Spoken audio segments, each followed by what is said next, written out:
Hey everybody, welcome to That's Good Broncos. I'm Brandon Perna, and today I'm breaking down the Pittsburgh Steelers versus Denver Broncos matchup. This game is extremely important for both teams. I don't know who's going to win. Even though I've already written this episode and predicted it, I don't know.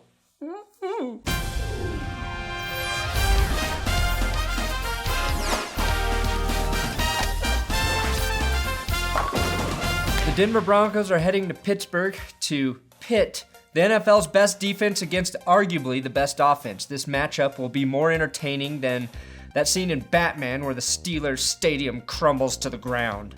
Unlike the Chargers, the Steelers have a great fan base, and they definitely deserve their half point for home field advantage. Unless, of course, this horse-happy fan has cursed his own team. You stupid fan. The Broncos are coming. Gary Kubiak versus Mike Tomlin. Well, last week I gave Kubiak the coaching edge over Jack Del Rio, and while neither the Broncos offense nor the Raiders looked like they were prepared for that game, Del Rio prevailed with his secret weapon Khalil Mack and ability to make in-game adjustments. I believe Kubiak and Dennison coached their worst game of the season thus far by refusing to make adjustments for the offensive line. Mike Tomlin, the coolest coach in the league, has persevered through a season where he's had 3 different starting quarterbacks, lost 2 offensive linemen, and one of the best running backs in the NFL, Le'Veon Bell. The signing of D'Angelo Williams in the offseason has paid huge dividends for the Steelers. Mike Tomlin easily gets a half-point advantage in the coaching department. Brock Osweiler versus Ben Roethlisberger. Right now, Pro Football Focus ranks Ben Roethlisberger as the best quarterback in the NFL with a 99.9 rating. That's 0.1 point shy of perfection, so I guess Big Ben and I do have something in common. If you've watched him play this season, you know he is the most dangerous deep threat QB in the NFL. He's tough to bring down, he extends plays, and he has weapons that destroy secondaries. Brock Osweiler started out against the Raiders perfect. He was 10 for 10 for 82 yards to open up the game, but along with his receivers, offensive line, tight ends, and running backs, he was not effective in the red zone. And after the Raiders game, Big Ben gets a full point advantage over Brock. Running backs versus running backs. Last week, Ronnie Hillman started despite having a foot injury that forced him to miss practice all week. C.J. Anderson is still day-to-day with his ankle injury, and if he plays, I believe it will be limited. The running game was non-existent for the Broncos against the Raiders as they finished the day with 34 yards rushing, and that's a big reason they did not have success in the red zone. D'Angelo Williams for the Steelers has 8 touchdowns on the season and 773 rushing yards. He has also caught 27 passes out of the backfield and is coming off a game against a very good Bengals defense where he scored 2 touchdowns. D'Angelo is a powerful back with veteran prowess and deceptive speed who will be more effective than a banged-up Broncos backfield. Half point for the Steelers run game, even though I have faith Derek Wolfe can keep them in check. Broncos receivers versus Steelers secondary. I asked the Broncos receivers to step up last week against a spotty Raiders secondary. They must have not watched the episode because they did not step up. In fact, they fucked up, and they dragged the tight ends with them into the drop zone. Demaryius Thomas had 2 key drops and a fumble. Emmanuel Sanders had a drop and a muff punt. Jordan Norwood and Benny Fowler, I think, each caught 1 pass. This group, despite all of their physical talent, has been inconsistent all year long. I'm losing confidence in their ability to aid a young quarterback by making dynamic plays. As they prepare for the Steelers, they will see that in theory, they have a favorable matchup against this beatable secondary. If I'm the Broncos and I see Emmanuel Sanders or Demaryius Thomas in one-on-one coverage against Antoine Blake, I'm attacking him. His snaps have declined recently in favor of Ross Cockrell, and also William Gay and Brandon Boykin in nickel. None of these guys are great, but they've played better recently, and Boykin has excelled in coverage the last 2 games. Mike Mitchell at free safety is concrete, and Will Allen is serviceable.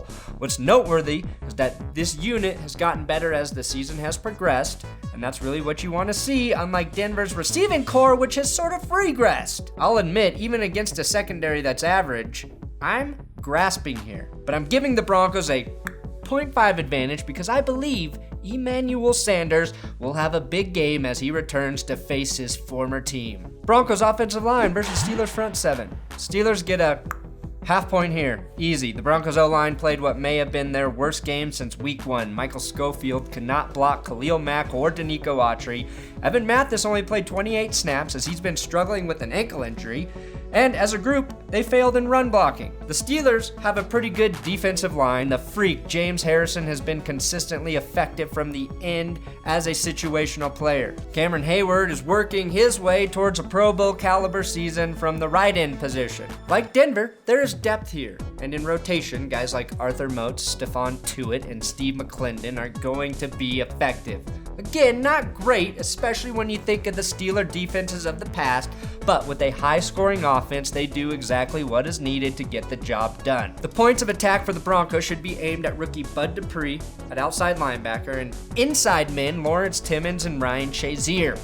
Half-point Steelers, and probably all defensive front sevens for the rest of the season.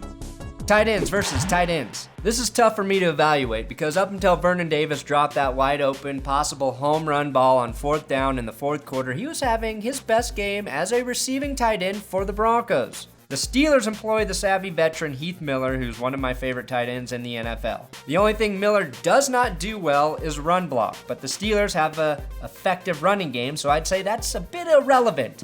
Heath's success will depend heavily on the health of Danny Trevathan, who has passed concussion protocol, and the Broncos' safeties this weekend. As much as I like Miller and the man passing to the tight ends, I'm giving the Broncos a half-point advantage. Vernon Davis took full blame for his drop and seemed very composed after the game. The Steelers are weak in the middle, and I really think we will see Davis have another big game against the Steelers, and if he doesn't, Owen Daniels and Virgil Green are right there behind him to make plays. Steelers offensive line versus Broncos front seven. If the Broncos have any chance of winning this game, it will be here. Pittsburgh has a good offensive line with Ramon Foster at left guard, David DeCastro at right guard, and Marcus Gilbert at right tackle. Like Denver, there are a couple guys struggling on that O-line, but the play of the 3 men I just mentioned, on top of having an elite quarterback and elite weapons, compensates for it.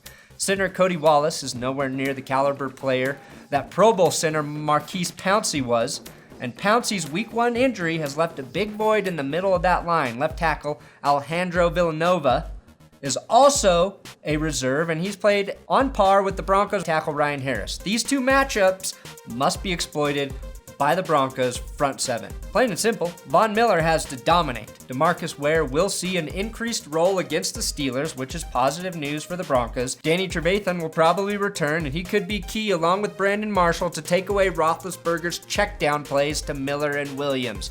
The deep ball works for Pittsburgh because Roethlisberger finds time to allow his receivers to get open. If pressure can come from Derek Wolfe and the interior line rotation in addition to the outside, the Broncos have a chance to limit this high-octane offense. Normally, I'd give Denver a big advantage here, but they haven't played a group as talented as this. So, 0.25 for the Broncos. Come on, guys, convince me we have a chance to go all the way, front seven. Steelers receivers versus Broncos secondary. Antonio Brown.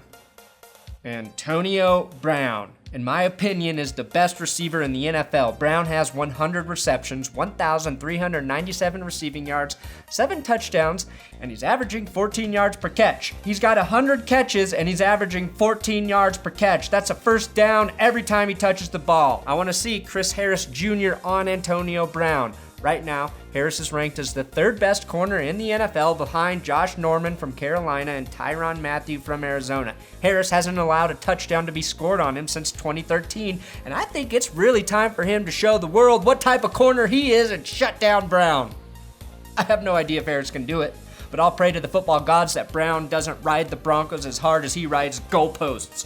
Yeah. I haven't even mentioned Marcus Wheaton and Martavis Bryant, because I'm a little scared to. Martavis Bryant is especially dangerous when too much focus is put on Antonio Brown. Bryant averages 17.7 yards per catch and has 6 touchdowns this season. TJ Ward is still not practicing. Bruton and Bolden have been limited this week, and the alarming news is that Darian Stewart missed practice with a hamstring injury. If Stewart can't go, the Broncos are screwed in the secondary. Unless they get significant help from the pass rush, this dirty job is one that even Mike Rowe couldn't handle. I have to call this position group a wash. One side will prevail, but I don't know which. Special teams versus special teams. Antonio Brown is more dangerous as a punt returner than Emmanuel Sanders, and I would have said that before the muff punt last week. The biggest difference is I feel like Brown wants to be back there, and Sanders has to be because the Broncos don't trust anyone else. If Bolden can get healthy, maybe we'll see him doing the job again. McManus missed a clutch kick last week, and after the Steelers started the season with an injury to Shweesham, and a disaster with his initial replacement, Josh Scobie, they found a solid kisser, Chris Boswell. I'm going to actually give the Steelers a .25 special teams advantage. As you can see, the Steelers have a clear point advantage over an ailing Broncos team with a dormant offense. I know what the points say, and I don't think the Broncos will win this game. In addition to everything I've talked about, this is a must-win game for the Steelers, who aren't even in the playoff picture right now with the Jets and Chiefs ahead of them. But I'm still picking the Broncos to win this one in an improbable fashion. Yeah, I'm a biased home teamer. Final score, 30-29 Broncos. Steelers average 29 points a game with Big Ben at quarterback, and the Broncos have to be 1 point better. Also, congratulations to Malik Jackson for bringing a baby into this world on Thursday.